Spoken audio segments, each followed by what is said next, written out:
అతి అమూల్యమైన చదువు. యేసుక్రీస్తు అపోస్తలుడైన సీమోను పేతురు మన దేవుని యొక్క రక్షకుడైన యేసుక్రీస్తు యొక్క నీతిని బట్టి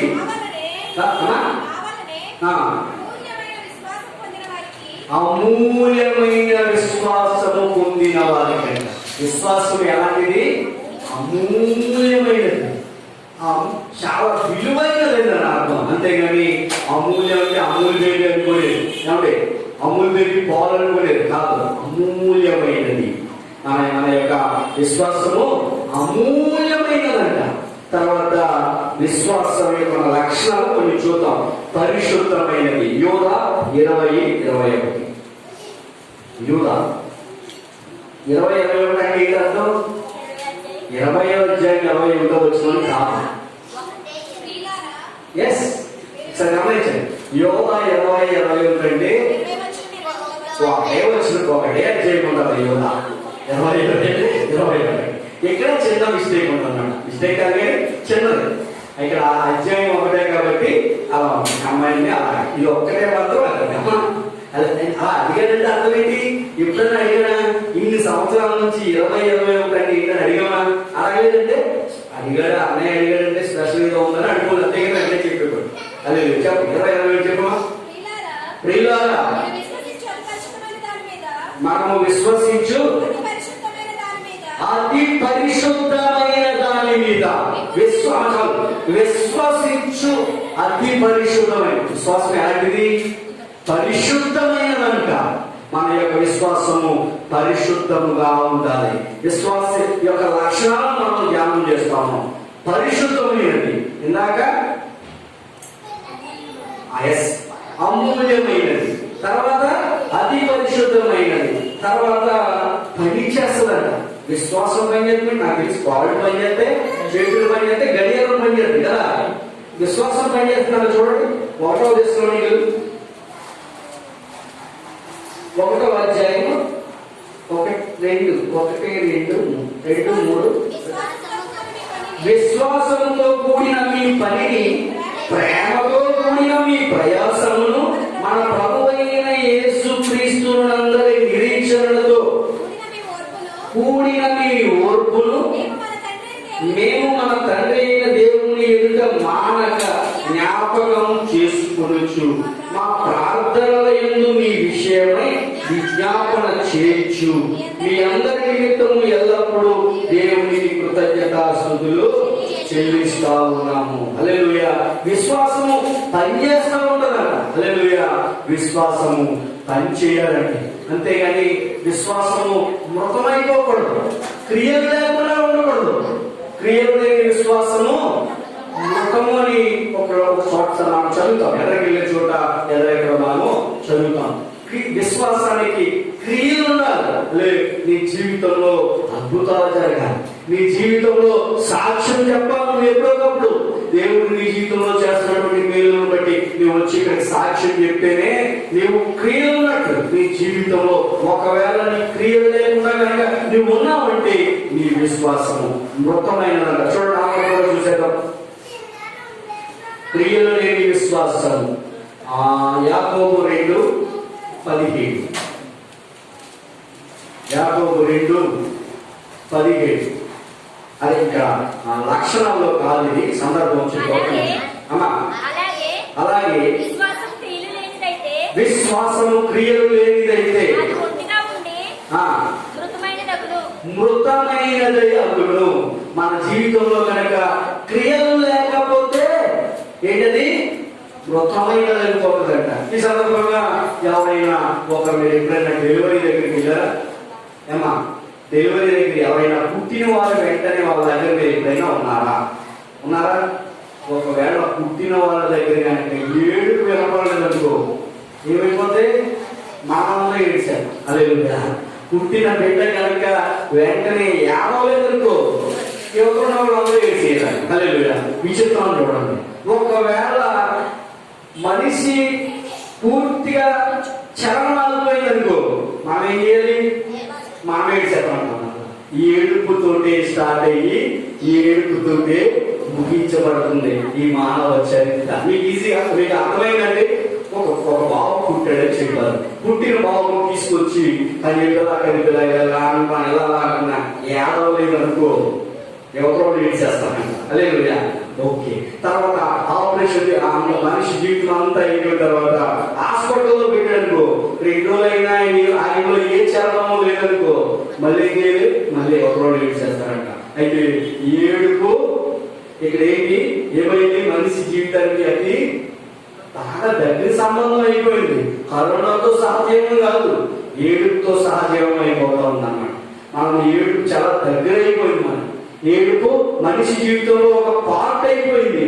పుట్టిన నుంచి చివరి దాకా ఏడిపే. ఒకవేళ ఎవరికైనా బాగా ఉద్యోగం వచ్చేసిన మంచి ఉద్యోగం వచ్చినట్టు అప్పుడు కూడా ఏడుపు వస్తుంది కదా, వస్తుందా? అలాగే ఆనంద బాష్పాలు అంటారు. అది ఏడుపు కాదు, ఆనంద బాష్పాలు. ఏడుపు మనకి చాలా మన జీవితంలో పార్ట్ అయిపోయింది. హల్లెలూయా. చూడండి, ఇప్పుడు మనం ఎక్కడో విశ్వాసము పని చేస్తా ఉన్నాం. ఒకవేళ పని చేయకుండా నిష్ఫలమైందంటే, ఒకవేళ మృతమైపోయిందంటే విశ్వాసము మృతమైపోయిందంటే, క్రియలు లేని విశ్వాసము మృతమైనదంట. ఆ మాట కూడా ఉంటుంది. చూడండి, ఏదో రాసిన 2వ అధ్యాయము 20వ వచనం.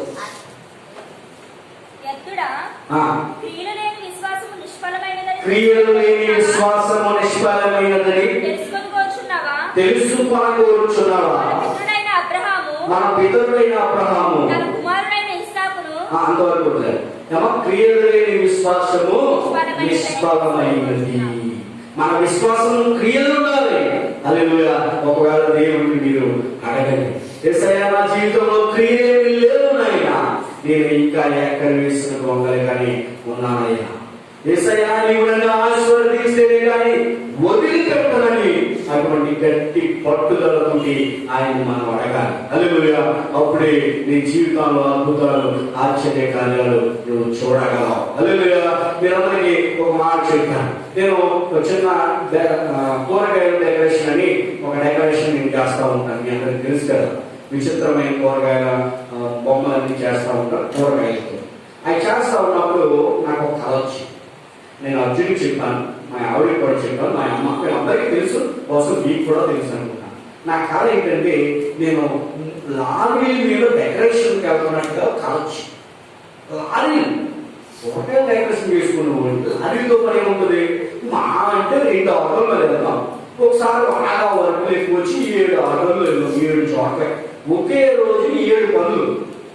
7 పనులు చేయడానికి అందరూ నైట్ ఈ రోడ్డు మీద లైటింగ్ పెట్టేసాం. ఒక 20 మంది కుర్రలు నైట్ అంతా పనిచేసి తెల్లవారినప్పుడు అన్ని సెట్ చేసుకుని 7 ఆటోలు రప్పించి 7 ఊర్లు అలా 7 ఊర్లు వెళ్తున్నాం. ఈ 7 చోట్లకి నేను బండి వేసుకుని అందరినీ కుర్రలు పని చేస్తారా లేదని చూసుకుంటా, ఆ ఆంధ్రగారి సార్ నమస్తే మా వాళ్ళు అని పెట్టుకుంటా, గోల్డ్ అన్ని అందించుకుంటూ సాయంకాలానికి నేను ఇంటికి వచ్చాను.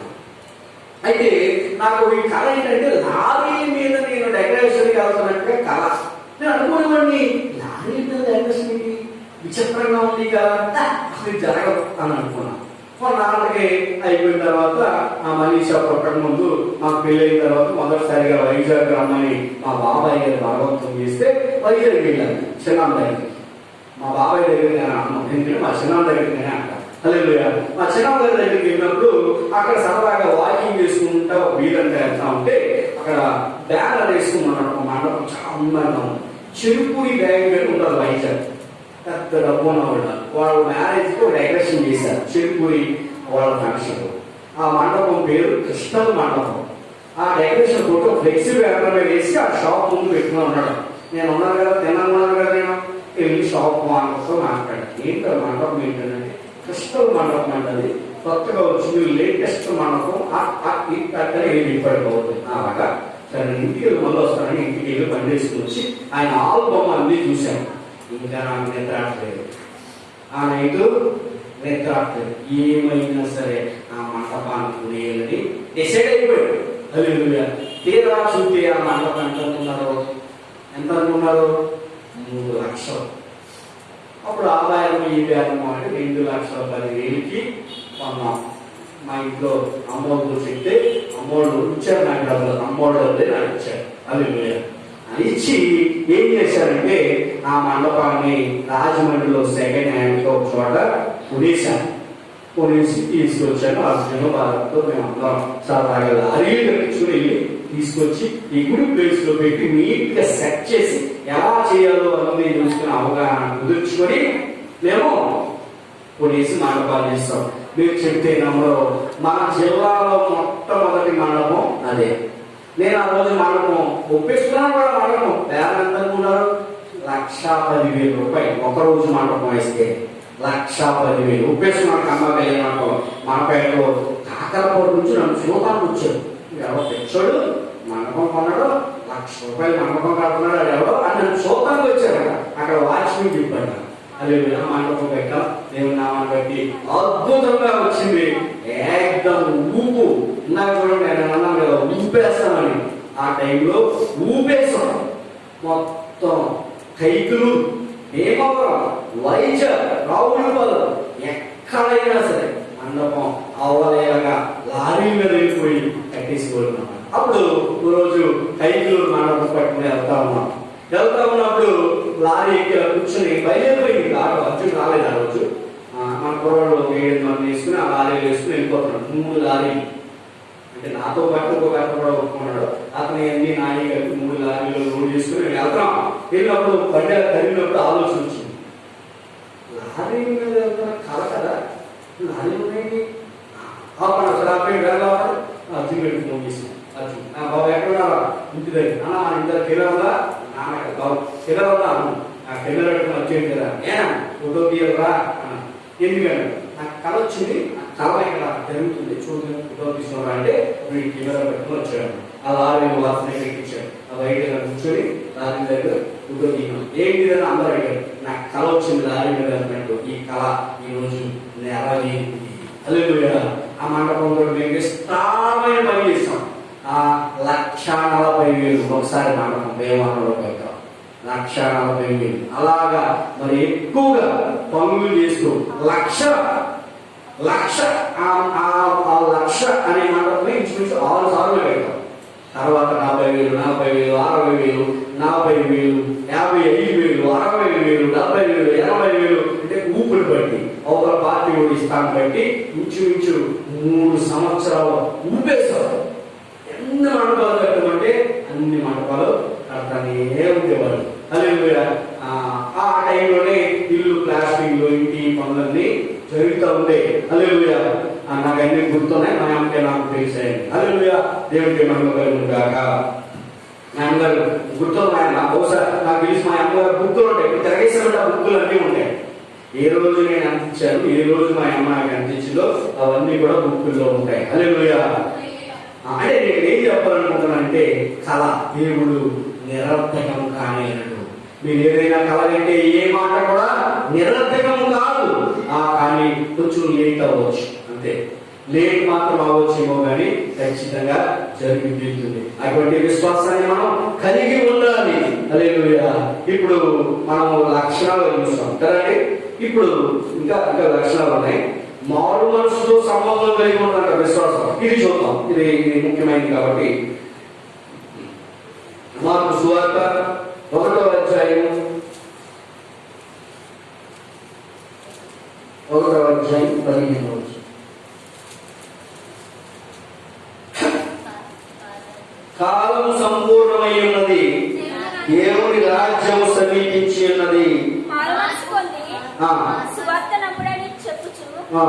దేవుని సువార్త ప్రకటించుచు గలిలయకు వచ్చెను.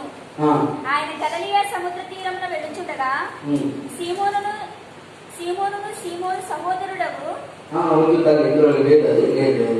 మారు మనసును కలగజేస్తూ ఉంది విశ్వాసం. మారు మనసును కలిగి ఉన్నది విశ్వాసం ఉన్నది. దేవుని వాక్యం వల్ల కలుగుతుంది. రోమి ఇది లేదమ్మా, రోమి 10:15. అదే ఇందాక మనం చదివితే వినుట వలన విశ్వాసము కలుగుతుంది, క్రియలు లేని వల్ల మృతం ఉంది. అపోస్తుల కార్యాలు 16వ అధ్యాయం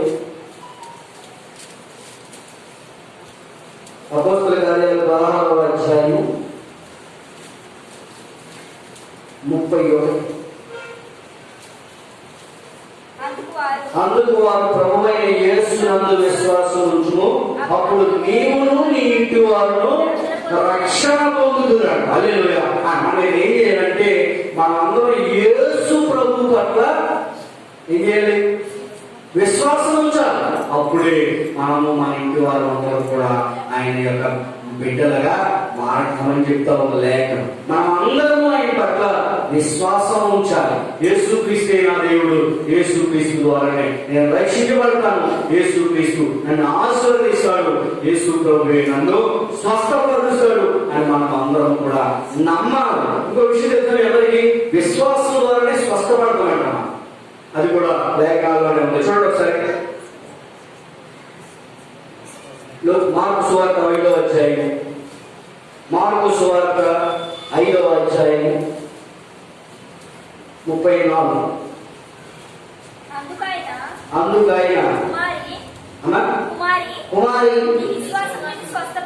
నీ విశ్వాసమే నిన్ను స్వస్థ. ఒకవేళ మనం ఏమైనా స్వస్థత కలగలేదండి నా జీవితంలో ఒక్క స్వస్థత కార్యం కూడా నేను చూడలేదండి, ఒకవేళ మా ఇంట్లో ఏమి అద్భుతాలు అయితే జరగలేదండి, మా ఇంట్లో క్రియలేమి జరగట్లేదండి అని నువ్వు ఒకవేళ అనుకుంటున్నావండి, నీలో విశ్వాసం లేదు, నేను వాక్యం వినట్లేదు, అందుకే నీకు విశ్వాసం లేదు, మీ ఇంట్లో క్రియలు జరగట్లేదంటే నీ విశ్వాసము మృతమై ఉన్నది.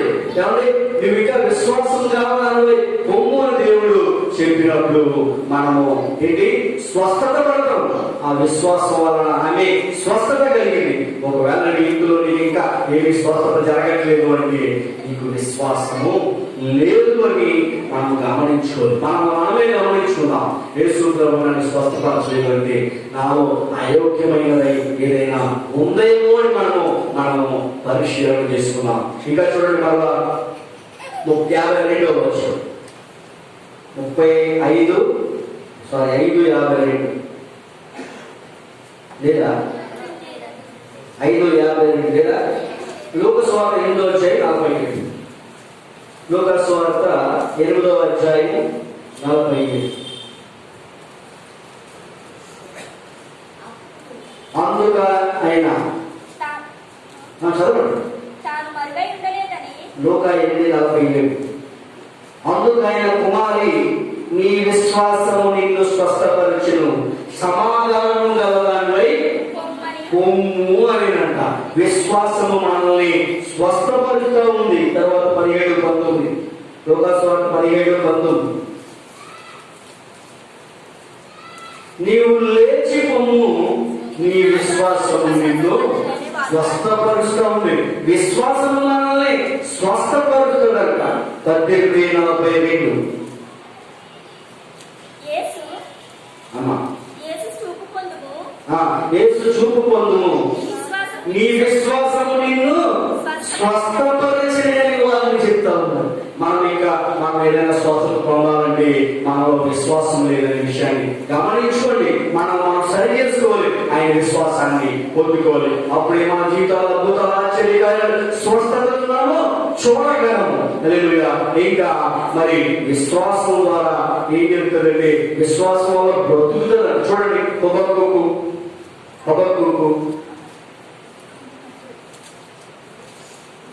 2:4 విశ్వాసము మనల్ని బ్రతికిస్తారు. వారు యథార్థపరులు కాక తమలో తాము అతిశయపడుదు, అయితే నీతిమంతుడు విశ్వాసము మూలంగా బ్రతుకుతాడంట. హల్లెలూయా. మనం అందరం కూడా బ్రతికి ఉంటున్నామంటే మరి ఏమంటది? ఆయన విశ్వాసాన్ని బట్టి. అంతేనండి? అంతేనా? మన బలంతో మనం బతుకమా? ఏమండి? లేకపోతే మన శక్తితో మనం వెళ్తామా? దేవుడి విశ్వాసం, దేవుడి కృపతో మనం బతికమా? ఈ కరోనా మన ఇంట్లో దరిద్రలో చేరకుండా, ఈ కరోనా లిస్ట్ లో నీవు నేను నా కుటుంబం లేదు అంటే ఏంటంటే కేవలం మన బలమా? ఏమండి? మన శక్తి కాదు. ఏమైంటది? కేవలం ఆయన కృప, ఆయన విశ్వాసం. ఆయన పట్ల మనం అందరూ చూపుతున్న భక్తి, ఆ విశ్వాసం బట్టి ఆయన మనల్ని అందరినీ సజీవ రెక్కల్లో ఉంచాడు. మనమందరినీ ఈ రోజు మందిరంలో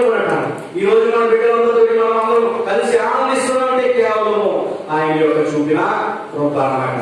ఆ కృప వల్ల మనం అందరము బ్రతుకుతున్నాం. విశ్వాసం వల్ల మనం అందరము బ్రతుకుతున్నాం.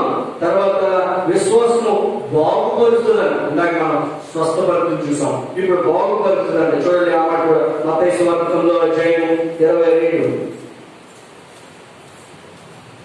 మత్తయి 9:22.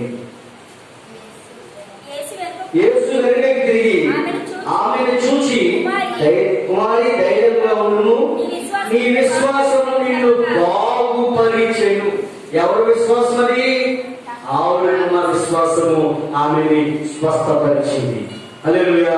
ఒకవేళ నీవు నిన్ను కనుక దేవుడు ఇంకా స్వస్థపరచలేదు అంటే నీకు విశ్వాసం లేదని దాని అర్థం. మన విశ్వాసాన్ని బట్టి అక్కడ క్రియలు జరుగుతూ ఉంటాయి. అలాగే యేసు ప్రభు కూడా అక్కడ ఒక ఊర్లో అద్భుతాలు చేయడానికి ప్రార్థన చేస్తే అక్కడ ఏమీ జరగలేదు. అక్కడ యేసు ప్రభు చెప్తా ఉన్నాడు ఏమనంటే, ప్రవక్త స్వదేశంలో అతను ఘనతను ఉంటాడు. హల్లెలూయా, హల్లెలూయా. ప్రవక్త స్వదేశంలో ఘనత పొందడని లేఖనాలు సెలవిస్తాం. హల్లెలూయా.